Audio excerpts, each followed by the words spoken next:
Greetings everyone, it's Lodrik and this is a game for the Pacific Admirals Edition. This is my play by email match against Xargun. He is the Allied commander and for me it is the Empire of Japan. This is Scenario 1 on game version 26B, all stock, no Scenario 1. And let's see if I can achieve some small victories or if the Allies are already striking back.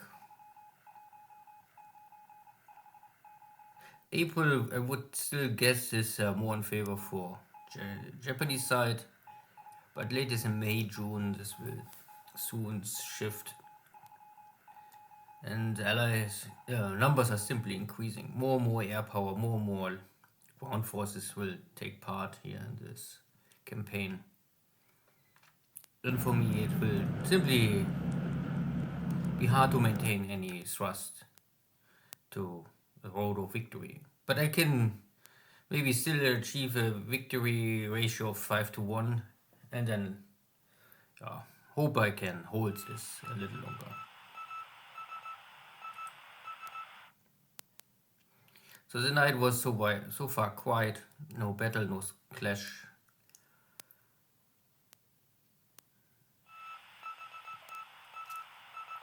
Also daytime, no navy engagement, no submarine.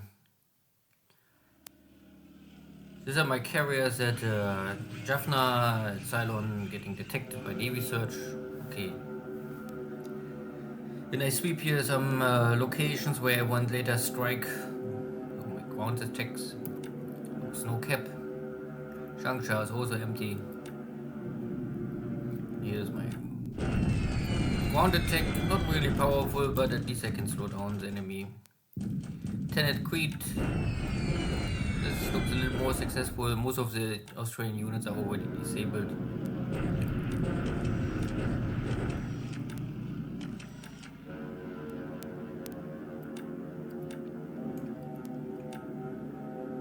No one here. And I still try to inflict damage, but it's so hard. Jungle. Not good. Seagulls in a support role. You can see that they are long range, so they're only carrying 2 100-pound bombs. Or maybe, not sure if this is a normal load. I think they have normally 3, so this is a reduced bomb load. And this is the Perth Air Force. Not very powerful, but they still can slow me down attacking my 2 divisions.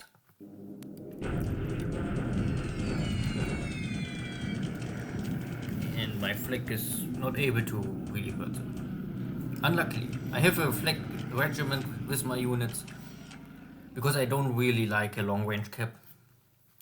I simply trust my flag batteries to inflict enough casualties to the enemy air units that they will not make ground strikes too often. Good, now my strike against the enemy tank forces and it is disable a lot. Really killing them. This looks a little better. These are at the end Chinese in open clear terrain.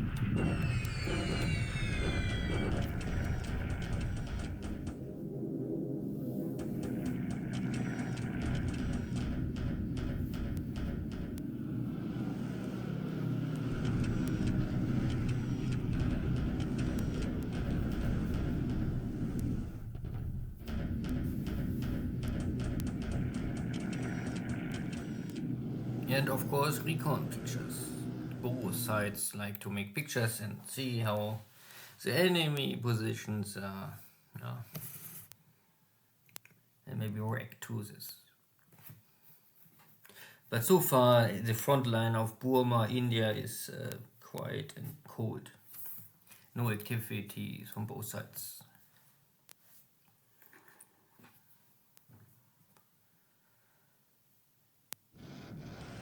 So I catch up again. Base Force and AV regiment. I take the base.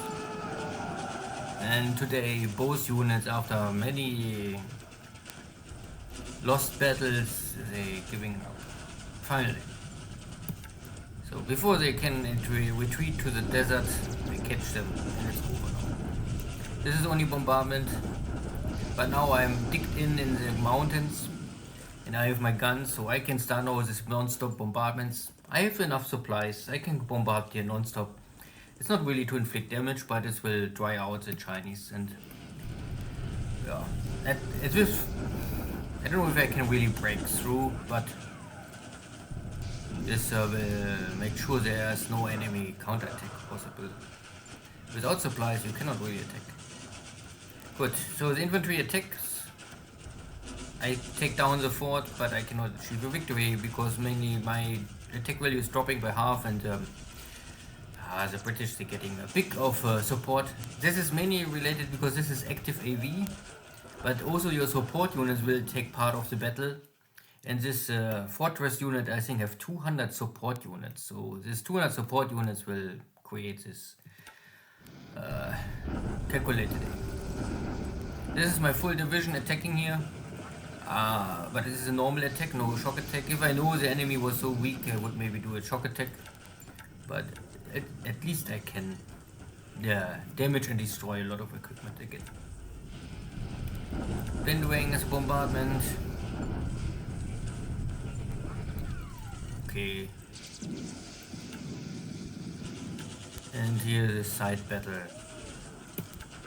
Still not enough. Sooner or later I think the New Zealand guys will give up. This is now the Chinese attacking me, but only to get rid of the units. They're losing more equipment. Similar situation here, losing equipment. But everything's fine. So overall, no really important game-changing turn, but the Northern Australian army is completely wiped out, nothing left. My division was able to catch the retreating East Australian army out of Townsville, going south to direction Brisbane, kicks them a little. So at the end I achieved victories over the map. No defeat on my side, not this turn. Yeah, battle was light, so only ops losses. One flag losses, one recon airplane getting destroyed, so the pilot is dead and one other pilot also is lost.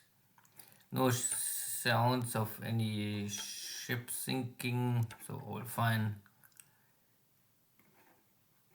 This also means that the Chinese are attacking here, but they can of course not break through, but this is not the purpose. I think the purpose is really only Xargun won't get rid of his units because he cannot pass, because I am the owner of the axis.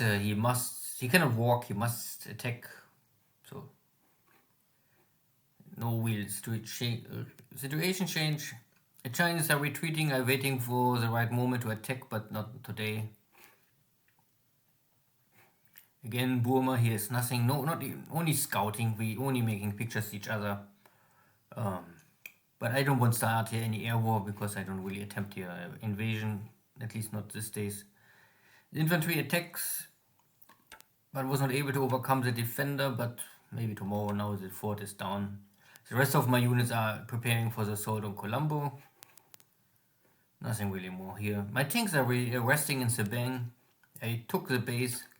There's some disabled units. I'm waiting that every disabled is back in action, and then I maybe take on the defeated Dutch units.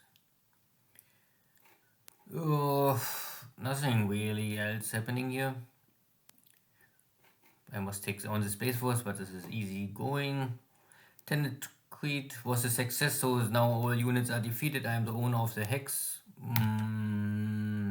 I know that here other units are, I think they're falling back, but I will not try to go for Alex Banks. There's a rail. Too easily for the Australian to reinforce this base. Too far away for me. It's dangerous. So this is enough. I will now change the direction to east. And my units are arriving here. You can see that the tanks are trying to go back to Perth, but I already blocked them. I am now in this hex. I will enter this hex next turn. And one of my divisions was a little too slow. Yeah, so no, tomorrow I will arrive here. There's still 90 fighters, 100 airplanes, so a lot of air power, but not more many ships. So Xargun is maybe escaping here at the coastline, and I don't go with my submarines to shallow water. That is nonsense. East Australia looks okay. I achieve a victory here, kick them, but again, this is not the main body of his forces. Maybe is more walking west and trying to take the other road. This is too far away for me to really interdict them. It's okay. In New Zealand, there was no activity today. I'm still waiting for the 2 regiments to arrive at Wellington and then strike together with 4 divisions to hopefully maybe overcome the defender. And here my submarines still don't detect any shipping. My own fleet is now in position to enter next hex in range to Tahiti, and if there's any ship nearby, maybe there's enemy cruiser formation, then I can sink them. If not, I will simply only bombard Tahiti and test how strong is the enemy defense. At the same time, I build up here my new forward position, so that if I shell here with cruisers, then I can go back, rearm, and then I can shell again. So once per week I could make a shelling of Tahiti. Yeah.